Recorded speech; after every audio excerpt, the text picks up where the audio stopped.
Hello and welcome to the latest Meet the Manager video and podcast of the 2022-23 season. My name is Joe, and in this series we interview an FPL manager with an interesting story to tell about their involvement in fantasy football. This time around we are speaking to FPL Nim, fantasy football's first female content creator. Nim, how are you? I'm good, thank you. How are you? I'm good. We were just chatting before about this is the first time we've been on a video together, but it Yeah. feels like we already have because we have chatted loads anyway over Yeah, the we just feel years. like we know each other. I know, It's I know. great. So yeah, this is a first here. So yeah, as I said, you're the first female, I and am. that's a moment in FPL content history. If FPL content history is a thing, I think it is, and So, I think it's ever growing with FPL 10 million people playing it at the moment this year. It's only going to go more. I mean, who knows where it'll go? But you were the very first there. So just a bit about when you started. When did you start doing that? And why did you think I'm going to go on camera here and talk about my team? I started playing FPL a long time ago now when I was in uni, and my friendship group wasn't really kind of football focused, but my best friend was, and he wanted somebody to play this game with. He was like, look, Nim, will you play this game with Yeah. me? And I'm thinking he thought I was probably just some easy fodder because he was like, she won't know much about this game. And he knew I watched Match of the Day for the Arsenal results anyway. So I thought, why not give it a go, be a laugh. I beat him in the first season. We played. He owed That's me always dinner, good. and I was hooked ever since. And to be honest, then it just kind of snowballed a bit from there. So I kind of joined the FPL community, and I was looking for videos, to be honest, with people like me in them. So other females, other age groups and diversity. And to be honest, there wasn't very much content on YouTube in general No. at the time anyway. And it seemed to be a very kind of specific Yeah. demographic. Let's Basically, it was probably lots of people like me. like yourself. It was white. It was white, boring, middle-aged men, Oh no, basically. no, let's skip the boring. Let's skip the boring. But I just thought, you know what? I'm gonna give this a go. I'd done video and editing at uni, so there was something I knew a little bit about, and I thought for a hobby, I'll just make a video about this game that I've been enjoying, that I'm hooked on, and see, and see how it goes, really. Okay, while you've been talking, I put a picture up, which you'll hate me for, of your very first. It's a still from your very first video, No. from Oh my 6 years gosh. ago, and you've Making me got feel old you've now. got Daily Blint in your team. Sanchez, that was Alexis Sanchez was Hey, was Alexi. gold dust in those He days. was. He Capoue, was. Son, no, Son's still going. I know. And great to see Gareth Barry make an appearance in your team there. Yeah, he So was yeah, brilliant that season. did you feel like you were a bit of a sort of I suppose a trailblazer at the time for being the only woman doing FPL content? At the time, I didn't feel much like a trailblazer, like to be honest, because I was just making content about something that I loved. But I guess as time has gone on, I've come to realize, I guess, that I was a little bit, and I kind of wear that with pride a little bit now. I don't think a lot of people necessarily remember first. Yeah. So I think maybe it's not something that's necessarily well known, but yeah, it's something that I'll always have, which is quite nice. No, I think it is. I mean, in the the FPL content creation history books, it is an important moment as well because because I said it was quite a small demographic there, and also it wasn't so global. But now you've got FPL content from around the world. You've got lots of female content creators as well. But I think, I mean, I know as a content manager, as a community manager rather, at Fantasy Football Scout at the time, one of the things I had to deal with a lot was sexism in there. So Yeah. there would be sexist comments anytime a woman appeared on there making a comment about football. Suddenly, you would get quite a few sexist comments from men who for some reason didn't believe it to be the realm of women. But so what sort of sexism did you encounter then as the first? Oh, it was pretty bad when I first Okay. started out. I used my real name, my first ever video, and a person or a couple of people, in fact, found me on Facebook, and I get all kinds of sleazy comments. Oh no. People telling me they knew where I lived and threatening me that I shouldn't be talking about FPL because basically I'm a woman and how can I know about football? So, that's when I kind of started using Nymphoria. It's a Yeah. family nickname. A lot of Yeah. my friends knew it anyway. It was my gaming tag. So it Yeah. just kind of felt, a natural kind of progression from there. But it was a comment on Twitter that went somewhat viral that kind of spurred me on, I Okay. think. What was that? And it was a sexist comment. And I thought, this is going to make me continue doing FPL content. And basically somebody replied to one of my tweets saying, how do you even play FPL as a woman? That was literally what the comment underneath said. As if biologically it's Yes, possible. literally biologically possible. And feeling sassy at the time, I replied, with the same hashtag pointy bits as you, dot, dot, dot, Yeah. my fingers. Yeah. Yeah. And it gained a lot of traction and support actually Yeah. from a lot of prolific members in the FPL community at the time, and they were mostly kind of big male accounts, and they really kind of got on board and stuck up for me and was like, yeah, this person is trying to do something for her gender to show that FPL can be played by everybody. And when I got that kind of support on Twitter, that's when I kind of thought, yeah, this is going to spur me on to continue doing this and Yeah. hopefully help people of all differences, not just genders, but all differences, to give this a go. Yeah, definitely. Do you? I mean, what sort of? I mean, they're still there. I mean, it's hardly like the isms have gone away. But what's it like now? And are you able to sort of deal with it in different ways, or? Yeah, it's definitely calmed down a lot now, I would say. It's, the emergence of, say, Sam from FPL Family, Holly, they've all been amazing. And these ladies are fronting content on official shows for Sky and for official FPL. And they, I think, are making it more, how can I say, more mainstream for people to see that ladies do play FPL. And I Yeah. think that's taken away a lot of people wanting to be vocal about it. Even if they're thinking Yeah. about it, they're not as vocal about it anymore, I don't think. Yeah, I mean, something I've noticed with FPL Twitter in particular, like you were saying, you've got a lot of support from some of the bigger accounts, some of the other men who are doing content creation there. Yeah. But something I've noticed now is that when those comments do arise, like you've been talking about, it sort of polices itself in that those get clamped down on pretty quick. Yeah. But the fact that it is worrying, and I know as a content creator, just not as a male content creator, obviously, but content creators in general do get that type of abuse. And you obviously being targeted because you're a woman, which is it's unacceptable.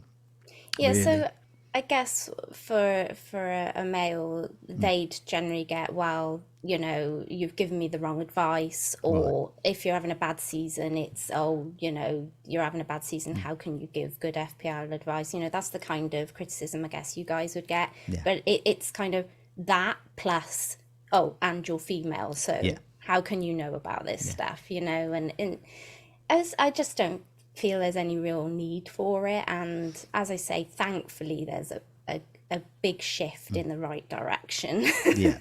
Yeah, I mean, how important is it now? And when you look back over the 6 years, like now you can look. You've mentioned a couple of names there with Sam and Holly, but there's Kylie as well that I've been Yeah. on the Scoutcast with. There's a whole number of female content creators out there. How important is that for you as a woman creating content to see that out there?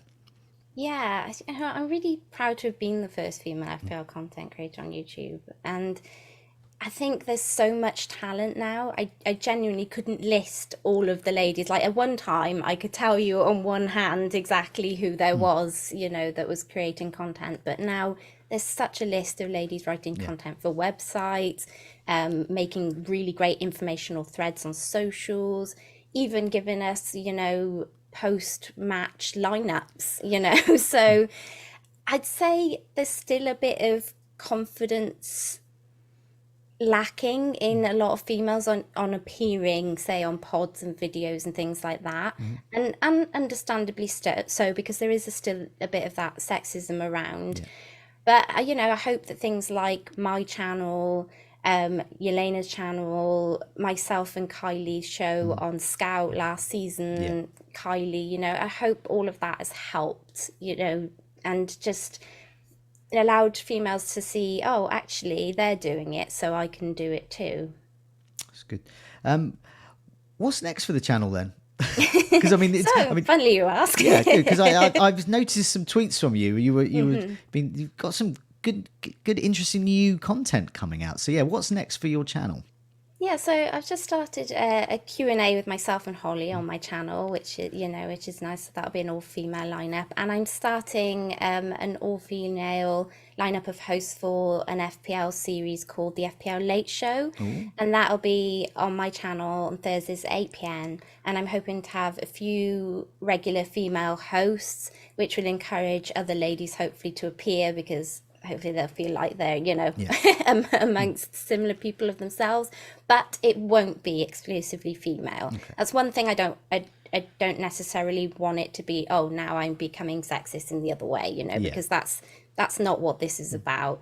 So I want it to be inclusive of all, and it's just something that's not been done yet. Again, no. something that, weirdly enough, I've done things with Sam, I've done things with Holly, we've done things together, but there hasn't been this kind of front thinking, Mm, forward thinking, all female lineup show. And I just thought, I think now is the time where the FPL community is ready to embrace something yeah. like this. And, it's had a really, really good, Mm, reception so great. far on Twitter, just announcing it. So Great. Great. hopefully it We'll will we'll do look well. out for that. When's that starting up then? So that'll be Thursdays at 8 o'clock Thursdays on at my 8. So channel.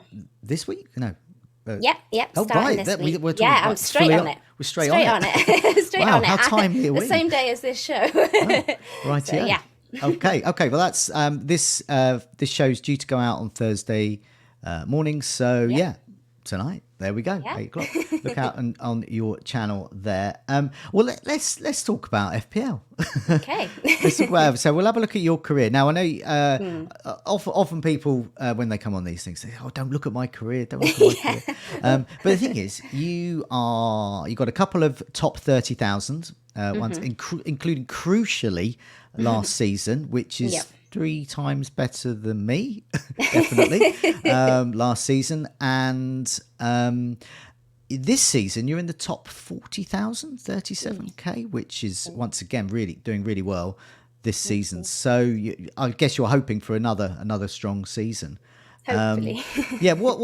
So what? How did you? I mean, you talked a bit about when you started and sort of creating content as well. But so back in 2012 was when you first started there. What have you sort of learned? I mean, there's 10 million managers now, and there was Yeah. probably 3 or 4 million back then, Yeah. something like that. So yeah, what have you learned over the years? Oh, that's a big I question. know. I didn't put it in the notes as well. I just thought of it.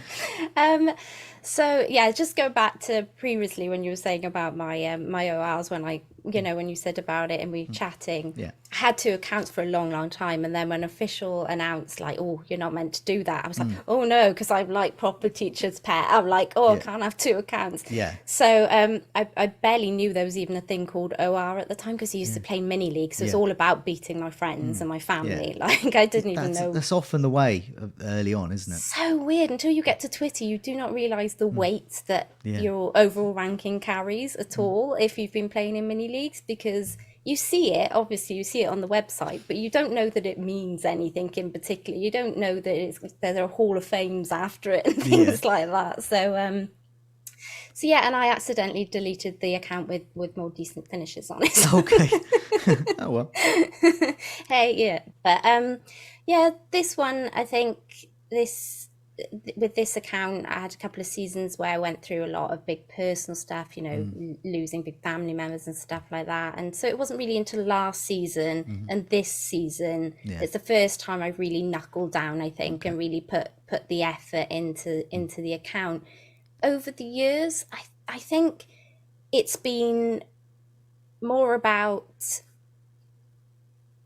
an evolution in my game in terms of, when I first started out, it was very much kind of, let's have fun with this, let's make it entertaining for people watching my videos, let's just take a random -12 hit and, see what happens Yeah. this week because it'll be interesting. Whereas I think now I'm definitely more, I think it's important now people want to have that weight of some sort of finishes behind Yeah. you for some sort of, I guess, validation that you'll be taken seriously. So now it's more about, okay, I really should, stop taking crazy. It's a thin line we tread as content creators Yeah. and also FPL managers. I was having a chat with some people on Twitter about it this week, and it's definitely that. At the same time, as you said, you want to get these high ranks and high finishes so that people, will sort of look at you and respect your judgment. But at the same time, you want to be entertaining, and so taking a -12, at the last minute on a live stream is fun, and Yeah. and that's what gets. I mean, often the videos and the streams that get the most attention are the ones where we've done most awfully. Yeah. But but it's a thin line to People tread. delight in misery, I think. I think they do. So often, worse history can in fact be more beneficial to viewing figures. But it's a tricky line to tread. What kind of manager do you think you are? So I'm fully dullard. Others are not. So what are you? Yeah, so of course when I used to play in the mini leagues, I was very much kind of like, I'll block off, other managers below me. So I'll get to the top of the league and then I start buying all the players that they have so that they can't get past me. Or, if I wasn't doing well enough, it'd be, I'll buy the differential players and that sort of stuff. So that's what I used to be. And, I think the last 2 seasons, I've been a bit more dullard. I've been a bit more Joe. Yeah, okay, fair enough. Because I think you kind of have to be if you're going to take the game seriously, and there's nothing wrong with that at all, but there is something to be said about playing fairly safe and being fairly template, but then I play it a little bit with a sprinkle of fun thrown in. Yeah. So for instance, a couple of game weeks ago when everyone was still on KDB, I went to Foden and got a couple of his returns, which was quite nice. And I did that. I wildcarded Salah and he didn't do well, and I just took Salah straight back out and put Foden in. So a lot of managers wouldn't do that with a blank around the corner and things like that, but that's kind of me still having that slightly rebellious side. So I'm staying fairly template, but I am gonna have these little moments. For instance, 2 weeks, as you'll remember, 2 weeks at the end of last season, I took a -12, Yeah. and it worked out brilliantly. I've no idea how it did, but it did, and I think it was just, am I happy at this rank? And I was doing fairly well at that stage, and I think I was like top 50k, and I thought I am, but it would be nice to try and push on, and pushing on got me up into the 20ks. So it was a big risk, but also it was at the stage of the season where I think I could have taken a bit of a punt away from the template at that stage. And what's one thing we have to deal with is fear of missing out of players. Yes. How are you with that? Because there's so much Terrible pressure. So, do you start off with this game week could go fine, I might not make a transfer, to by Friday, I must have this player? Yeah, pretty much. FOMO is a big thing for me. Like Saka last game week, for instance, I really wanted him in my team, but I couldn't really see a way to get him into my team. So I I wanted to give Zaha another week. Lord knows why I wanted to give Zaha another week, but I did. And I was just like, unless something gives me an opportunity here, I don't really want to switch anyone out. But all week I was like, I want Saka. I want Saka. I really want Saka, especially being an Arsenal fan as well. I was like, he's gonna annihilate Nottingham Forest, and I was getting so panicky about it.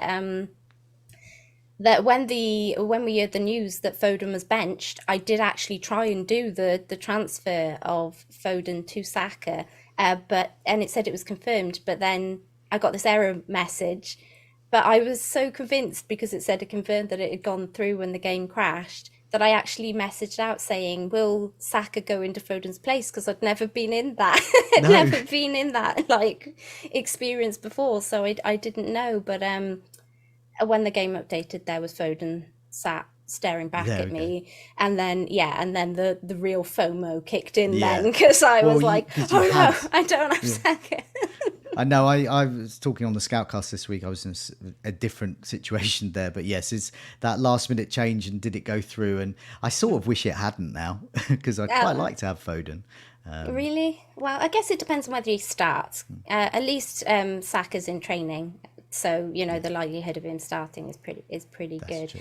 Yeah. But when the community generally, when a community makes a shift towards a player, it's really hard not to feel like you're missing out on something because, as I was saying on stream with Holly earlier, is that often when the community does, there's a very good reason for it. It's their form or their fixtures. So I think FOMO really kicks in when you can't then follow the pack. Yeah.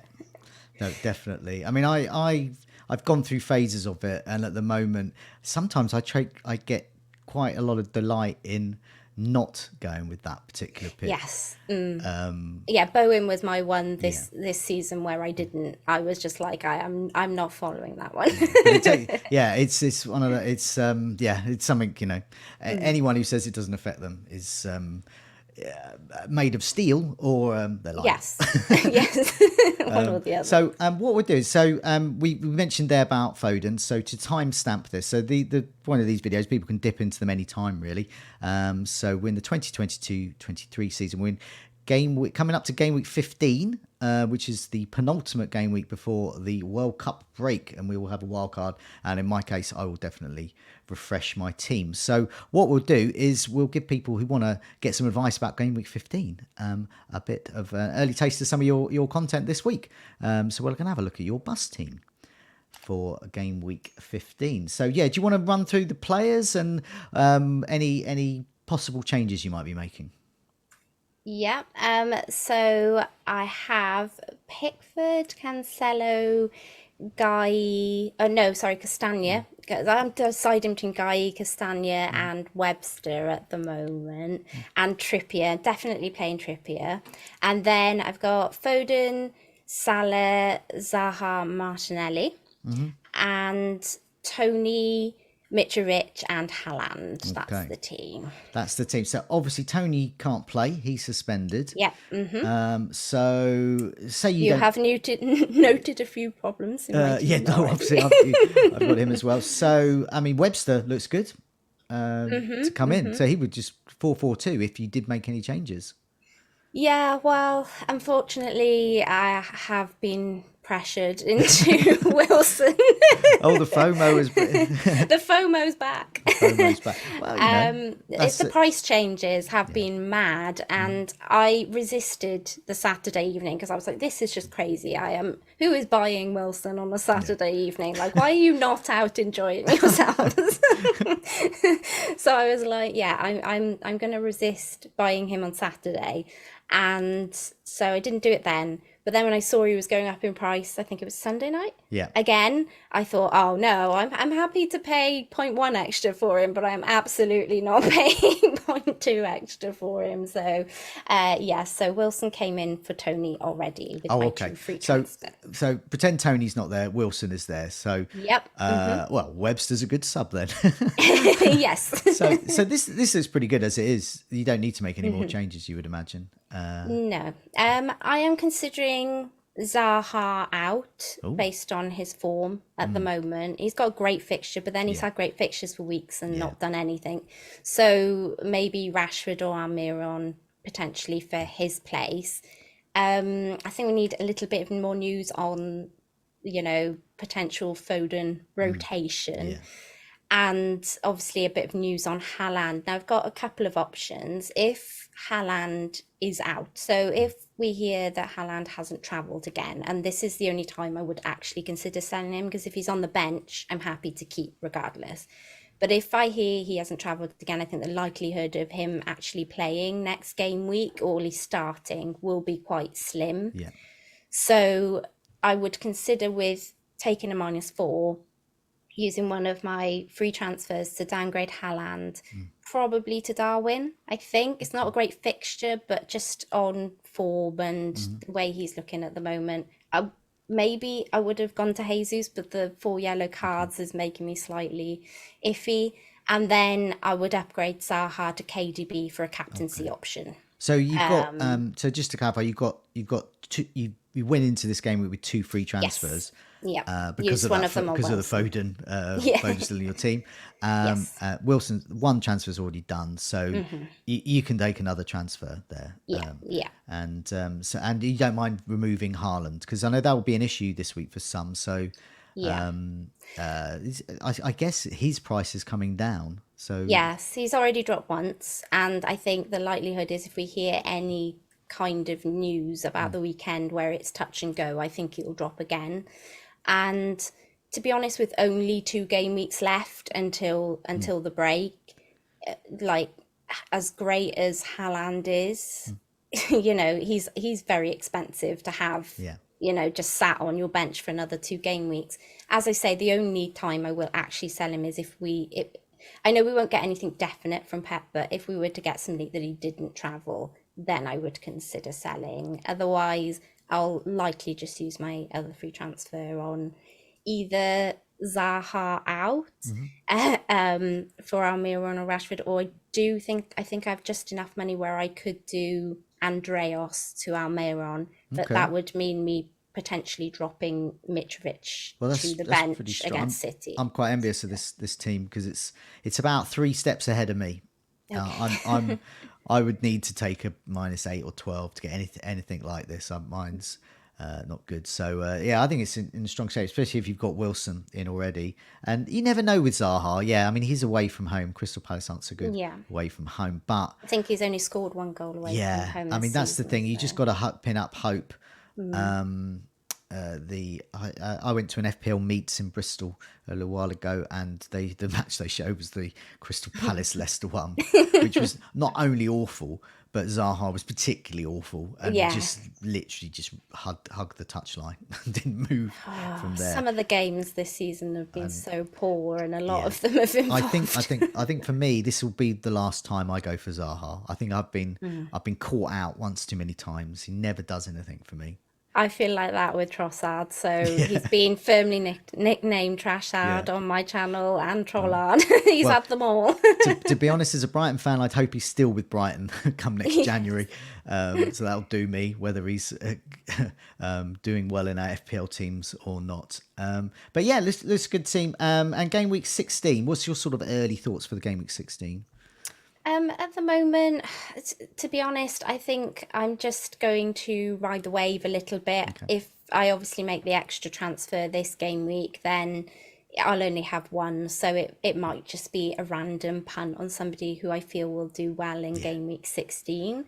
I think the only thing that's slightly niggling at me when I say that I do the -4 to get KDB in if Haaland was out is Kane.